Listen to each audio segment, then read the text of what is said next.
اور میں کوشش کروں گا کہ میں قرآن سے آپ کو غدیر سناؤں۔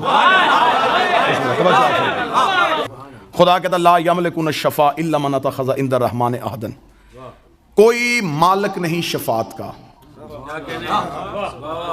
ذرا خدا کا لہجہ سنیے گا، تیور دیکھیے گا، لا یملکون الشفاء، نہیں کوئی مالک شفاعت کا، الا سوائے میں، بالکل عربی گرامر کے اعتبار سے بھی ترجمہ کرو تو یہی بنے، لا یملکون الشفاء، کوئی ملکیت نہیں رکھتا شفاعت کی، الا سوائے من اتخذ عند الرحمن عہدا، سوائے اس من کے جس نے اللہ سے وعدہ لیا ہوا۔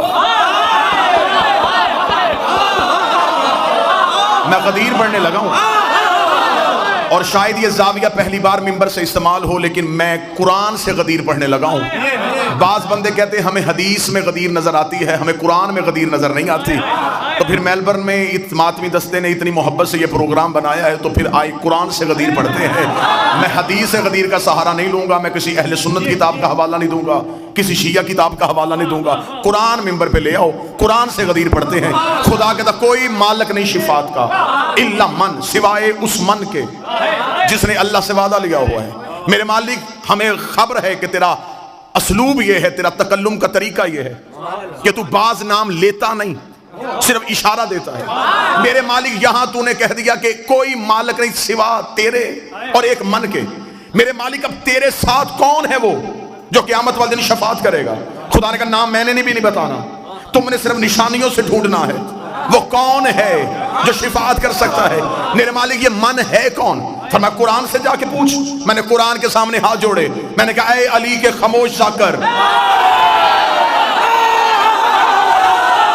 کیا تو مجھے بتا سکتا ہے یہ من کون سا ہے؟ کیا تو مجھے بتائے گا یہ من کون سا ہے؟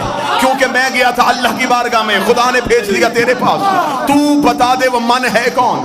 میں نے کروانی ہے شفاعت، مجھے چاہیے بخشش، اس کی بارگاہ تک کیسے جاؤں؟ اس نے کہا کوئی ہے جو کروائے گا، نام اس نے نہیں بتایا، اس نے کہا وہ من ہے۔ قرآن تو بتا، وہ آدم ہے، وہ نوح ہے، وہ ابراہیم ہے، وہ موسیٰ ہے، وہ عیسیٰ ہے، وہ مصطفیٰ ہے، مجھے نشانی بتا، میں اس کی دہلیز پہ جا کے جھکوں، اس سے شفاعت کا طلبگار کروں۔ خدا نے کہا، جب قرآن نے کہا کہ مجھے بھی اس نے بتایا ہے، نام نہیں بتانا، اشارہ دینا ہے، میں نے کہا تو اشارہ دے میں پیچھے چلوں۔ قرآن نے کہا پھر میرے پاس ایک اشارہ ہے۔ میں نے کہا کون سا اشارہ ہے؟ سورہ یاسین سے آیت بول پڑی، وَمَنْ ذَا الَّذِي يَشْفَعُ عِندَهُ، کوئی شفاعت نہیں کرے گا اس کے نزدیک لیکن ایک من ہوگا۔ میں نے کہا یہی تو من ڈھونڈنے کے لیے آیا تھا۔ قرآن نے کہا میرے پیچھے پیچھے چلتا، میں تجھے اس من کے دروازے پہ لے کے جاتا ہوں۔ میں قرآن کے پیچھے گیا، قرآن نے کہا وَمِنَ النَّاسِ مَن يَشْرِي نَفْسَهُ ابْتِغَاءَ مَرْضَاتِ اللَّهِ وَاللَّهُ رَءُوفٌ بِالْعِبَادِ، اور وہ جو من ہے وہ انسانوں میں رہتا ہے، جو ہجرت کی رات بستر میں سویا اور اس نے مرضیاں خرید لی۔ وَمِنَ النَّاسِ مَن يَشْرِي، انسانوں میں ایک ایسا من رہتا ہے۔ میں نے کہا تو نے انسانوں میں بتایا، چہرہ تو دکھا، وہ من ہے کون سا؟ قرآن نے کہا تو چہرہ دیکھے گا۔ ایک اور آیت سے سر اٹھایا، فرمایا وَكُلُّ مَنْ عَلَيْهَا فَانٍ وَيَبْقَى وَجْهُ رَبِّكَ ذُو الجلال والإکرام، قیامت والے دن ہر چیز ہلاک ہو جائے گی سوائے اس من کے جو اللہ کا چہرہ۔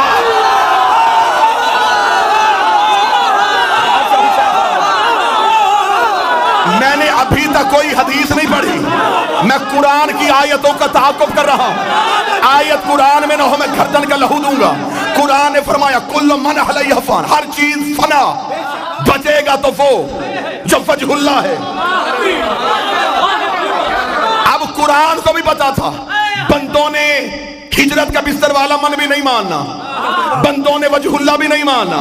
قرآن نے کہا میرے پیچھے، ایک اور آیت نے سر اٹھایا، اس کا میرے پاس بھی ایک من چھپا ہے۔ میں نے کہا وہ من کون سا ہے؟ آواز وَمَنْ ذَا الَّذِي يَقْرِضُ اللَّهَ قَرْضًا حَسَنًا، ایک ایسا من بھی ہے جو اللہ کو قرضے دیتا ہے۔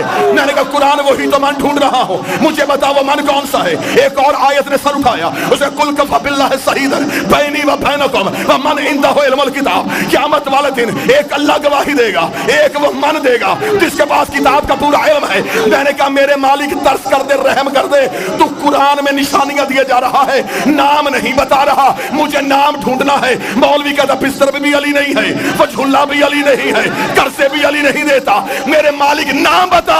فرمایا پیغمبر کے دروازے پہ جا۔ میں نے رسول کے دروازے پہ ہاتھ جوڑے، رسول کا چل میرے ساتھ غدیر کے میدان میں تجھے چہرہ دکھاؤں۔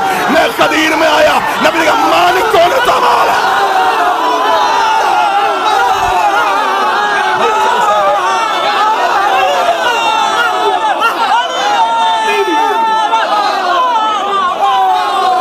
من کن تو مولا،